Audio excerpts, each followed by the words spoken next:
Hey everyone, we're back with another quick conversation for the long haul of leadership with Tod Bolsinger. And we're going to talk about a quote from episode 216, Overcoming Puny Spirituality. Brad Strawn and Warren Brown were the guests on this episode. This particular quote was from Brad Strawn. And so here's what Brad said. He said, I think one of the sad things about the state of contemporary Christianity in the United States is that we're known for not what we do, but what we're against. I think one of the sad things about the state of contemporary Christianity in the United States is that we're known for not what we do, but what we're against. And, you know, we've all heard this, we all know it. And I guess the question, Tod, is why is this, why do we keep falling into this? Why does this continue to be our reality? Yeah, as soon as I heard that quote, I think, of course we are, and I wish we weren't. Right. I wish we really were known for what we're for. Yeah. But this is the place where psychologists help us, like people who've studied brain science, like Warren Brown and Brad Strawn. They're really, really helpful.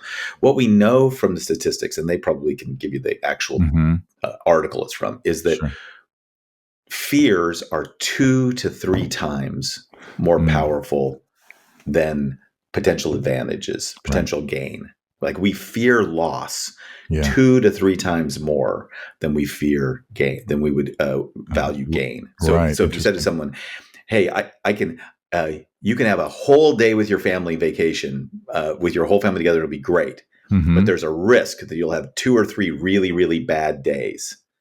Most of us would go, I would like to avoid the 2 or 3 really, really bad days. Right. Interesting. Right.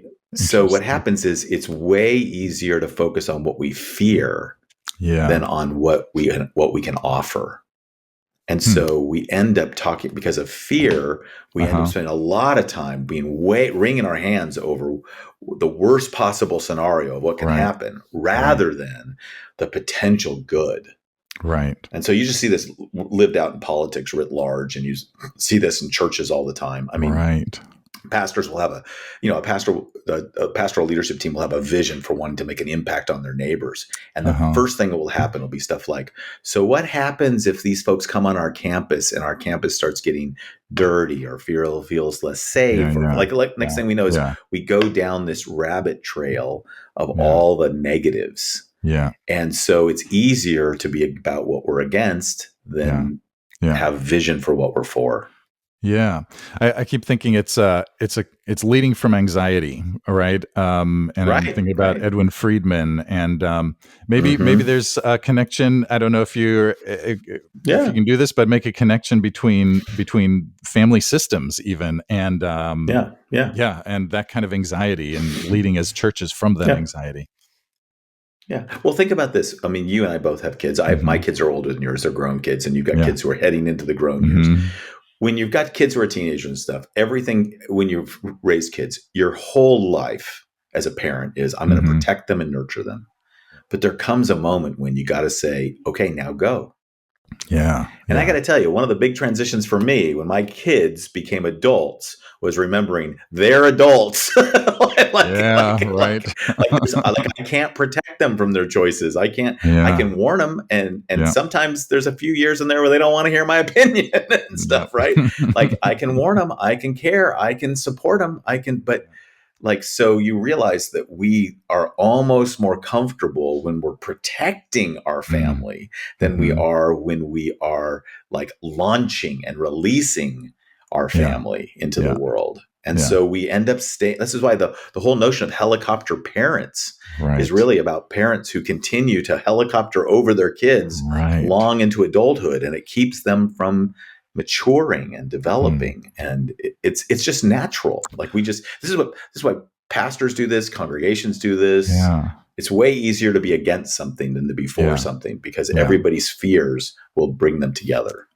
Well, and so there's a control, that kind of leadership, and when churches are against, it comes from leaders who are, as we're saying, anxious and stirring up. Maybe it's easier to lead people against something, maybe, than for something. Oh, without question. Yeah. Oh my Yeah. gosh. There was a time when there was a business who came into the small town I was in San Mm-hmm. Clemente, and all the pastors rallied together to like stop this business.